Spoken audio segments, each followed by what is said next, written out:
کہ میں نالی میں پڑا ہوا ہوں، پخانا کھا رہا ہوں، پیشاب کھا رہا ہوں، لوگ ٹھوکو کوئی نہیں ہے ہی نہیں کیا کہاں ہے؟ جہاں تک جو لوگ ہمارے حضور کی تعلیمات سے بچنا چاہتے ہیں، تعلیم تو معلوم ہو چکی لیکن اس کو قبول کرنے کو تیار نہیں، ان کا حشر کیا ہے؟ وہ اپنے منہ سے میاں بٹو بن کر اپنے آپ کو تہذیب یافتہ کہتے رہے، اپنے آپ کو مہذب کہتے رہے، لیکن جب ان کی عورتیں ننگی تمام دنیا میں نظر آتی ہے تو انسانیت کا سر تو جھک جاتا ہے۔ انسانیت کو انہوں نے تہذیب نہیں عطا کی بلکہ تہذیب پر جلانا نہیں کر دیا۔ میں شراب کی اور یہ شرابی کا نشہ ہوتا ہے جناب۔ چند سال پہلے بڑا اخبار میں سرخی تھی، وائٹ ہاؤس کے اندر ایک واقعہ ہو گیا، مسٹر کلنٹن کا زمانہ تھا، پہلے جھوٹ بولے کہ نہیں ایسی کوئی بات نہیں ہوئی، بات کو پھر کہا نہیں غلطی تو ہو گئی تھی مجھ سے۔ کیوں ہو گئی؟ اس لیے ہو گئی کہ جناب شراب کے نشے میں تھی۔ آپ کے گھر میں آپ کی بیوی موجود ہے وائٹ ہاؤس کے اندر، تو جب آپ کو اتنا نشہ چڑھ گیا کہ آپ کے گھر میں کام کرنے والی عورتوں کی عزت و آبرو محفوظ نہیں، کیوں؟ میں شراب کے تھے۔ اس زمانے میں بداؤں کچھ پروگرام تھا، اس سلسلے میں یہ یاد نہیں آیا، لیکن اس وقت میں نے کہا تھا کہ سڑکی میں 1000 آدمی کو ماننا تھا، میں نے کہا کہ اس کا نام بدل دینا چاہیے۔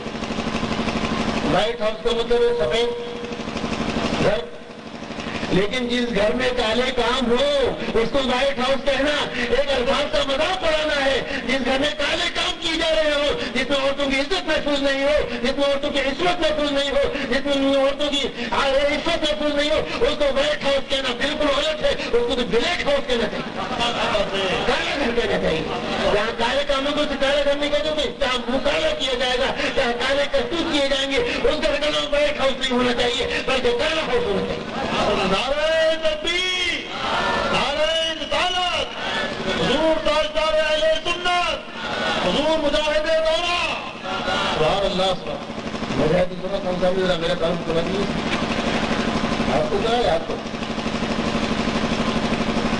خدا کرے مجھے جہاد کا موقع مل جائے اور شہادت کی مل جائے تو کیا کہنا، لیکن ابھی تو نہیں ہوئی ہے۔ دعا کرو میں مجاہد بن جاؤں۔ ہمارے مولانا مظفر میاں صاحب تھے، سب اچھے مقرر، ان کا ایک قطعہ مجھے یاد آ گیا، اکثر پڑھتے تھے، مجاہد بن کے جینا شان خودداری سمجھتا ہوں، مجاہد بن کے جینا شان خودداری سمجھتا ہوں، برائے دین جان دینا وفاداری سمجھتا ہوں۔ مجاہد بن کے جینا شان خودداری سمجھتا ہوں، برائے دین جان دینا وفاداری سمجھتا ہوں۔ ضرورت یہ ہے ملت تو ہمارے قطرے خون کی اور اس سے باز رہنا دین سے غداری سمجھتا ہوں۔ حضور تاجدار اہل سنت۔ اگر میں یہ کہوں کہ آپ کے منہ کی شکر خدا کرے آپ کو مجھ سے نکل ہوئی سب صحیح ہو جائے، میں مجھے نہیں ہوں تو میرے نجات ہو جائے گی انشاءاللہ۔ آمین ثم آمین۔ تو یہ کوئی چیز ہے شراب کہ دنیا کے سب سے طاقتور ملک کے سب سے طاقتور انسان اس کے نشے میں سب انسانی حدود پار کر گیا۔ دنیا کے سب سے طاقتور ملک کہے جانے والے ملک کا سب سے طاقتور انسان جس کے ایک بٹن دبانے کے بھس اٹھ جائے گا، نشانے لگے ہوئے، وہ شراب کے نشے میں ایسا گھس گیا کہ سب جائز ناجائز بھول گئے، لیکن ہمارے رسول نے اس کو حرام کرا کہ یہ انسانیت پر احسان نہیں ہے۔ جس کو پی کر انسان انسانیت کے جامع سوچوں کے جانوروں کے غور میں شامل ہو جائے، اس چیز کو حرام کر دینا یہ انسانیت پر احسان عظیم ہے میرے حق جناب محمد رسول اللہ صلی اللہ علیہ وسلم۔ اور میرے آقا کے غلام بھی کیسے تھے، کیسے چاہنے والے تھے، کیسے اشاروں پر عمل کرنے والے تھے۔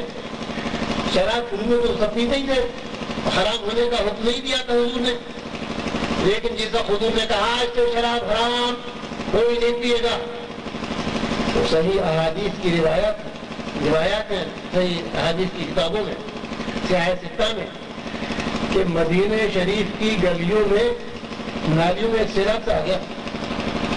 لوگ حیرت میں پڑ گئے کہ یہ سب بارش تو ہوتی ہے, تمام سڑکیں اور گلیاں پانی میں بھری ہوئی ہیں. پتہ چلا کہ میرے آقا نے حکم دے دیا آج سے کوئی شراب نہیں پیے گا. جس کے بعد اگر گھڑا تھا تو گھڑا توڑ دیا, مٹکا تھا تو مٹکا توڑ دیا, سرائی تھا تو سرائی توڑ دیا, ڈام تھا تو ڈام توڑ دیا.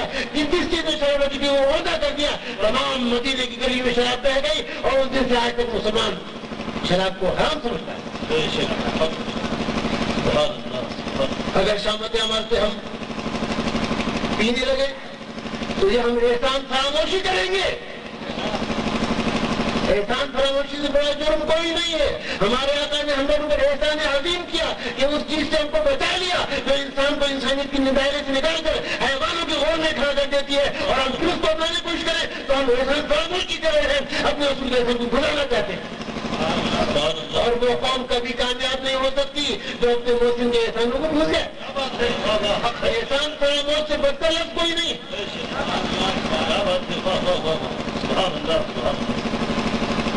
تو یہ حضور کا احسان ہے.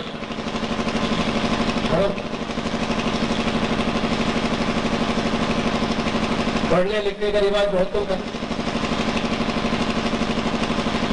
ہمارے حضور صلی اللہ تعالیٰ علیہ وسلم کی دین سب کو آپ نے پڑھنے کی تاکید کی.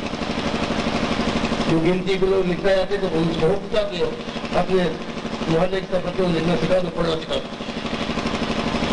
اور آپ تو حیرت سے سنیں گے کہ غزوہ بدر کے موقع پر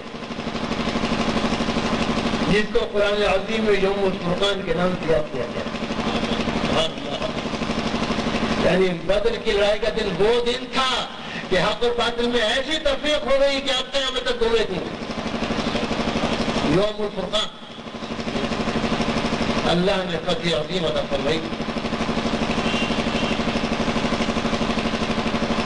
بہت سے قیدی گرفتار ہو کے آ گئے تو قیدیوں کا بھی پہلے سن لو.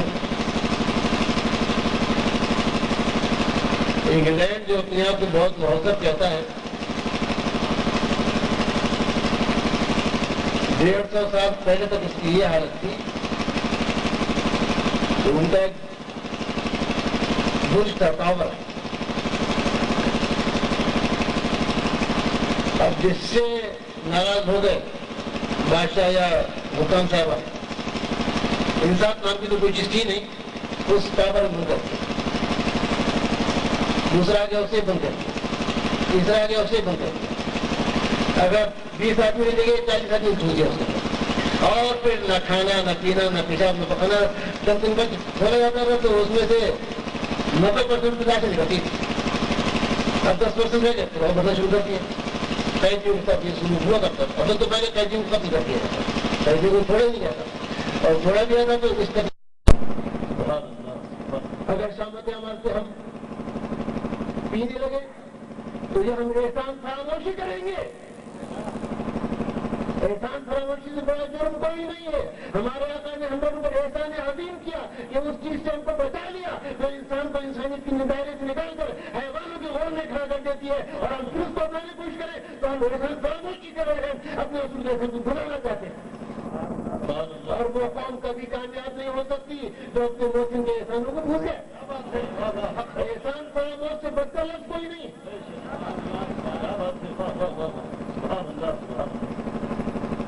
تو یہ حضور کا احسان ہے.